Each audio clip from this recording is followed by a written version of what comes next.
Dreams, oh, these dreams. I was a young girl, underage, without parents, and a gypsy family took me in. There were many members in that family. They raised me with care and love.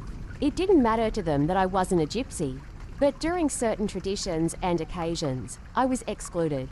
The gypsy grandmother was the most respected and listened to person in the family. She took care of me and blessed me. I grew a little older, and a man came into my life. He had darker skin and was bald. He wasn't a gypsy or Estonian.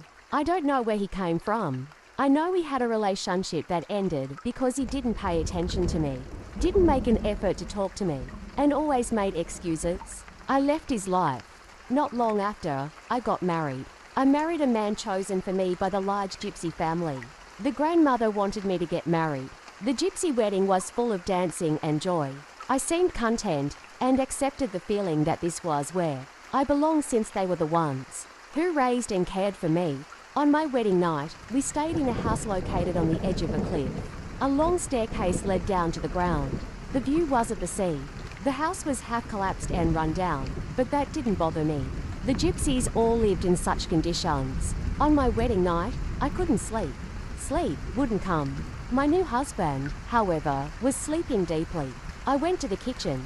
I don't remember if it was to make tea or just to sit. It was dark outside. It was night. I didn't know what time it was. I didn't turn on the kitchen light. The full moon, huge in the sky, lit up the room enough.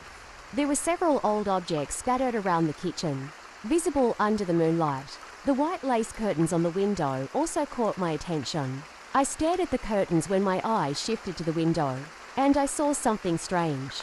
All the members of my gypsy family except my husband were walking toward the sea. Even the children. They seemed to be in a trance. Their serious postures and faces all directed toward the sea intrigued me.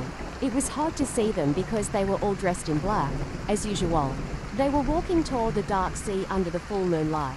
I thought they were performing some kind of full moon ritual, but I started to doubt when I saw a group of people in yellow vests in the distance, heading to the sea the same way. They looked like volunteers searching for someone missing. The sight of my gypsy family and the people in yellow vests going into the cold, stormy sea in the darkness frightened me. Were they looking for someone? I stepped away from the window. There were 2 doors to the right leading outside. I opened both, which were in poor condition, to see better what was happening.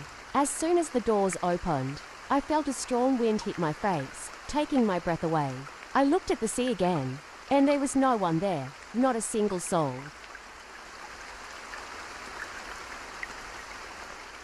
I was confused. How was it possible? They couldn't have just disappeared like that. I went back to the window to be sure I hadn't imagined it, but there was still no one in sight. I didn't understand. Was it a dream? Was it real? What was that? I was confused. I tried to calm down and went to close the doors, which were being pushed open by the wind. The inner door wouldn't stay closed. Even when I locked it, it kept opening again. I tried several times until I remembered that I had to close the outer white door first, which had 2 glass panels still hanging onto the wind, though the paint had peeled off. I shut the white door, and after that, I managed to lock the inner one. I breathed a sigh of relief. I was still near the door when I saw headlights approaching. Someone got out of the car and walked toward the door. I stayed completely silent. I didn't want them to know I was there. I looked through the peephole to see who it was. To my surprise, it was my first boyfriend. That same man with darker skin and bald. The one who didn't want to make an effort for me. Who didn't want to talk to me. Through the peephole, I saw his eyes sparkling, and he was smiling to himself. He looked happy to have come and was about to knock on the door. But all I could think was, why now? You're late. When he raised his hand to knock, I heard a strange sound behind me.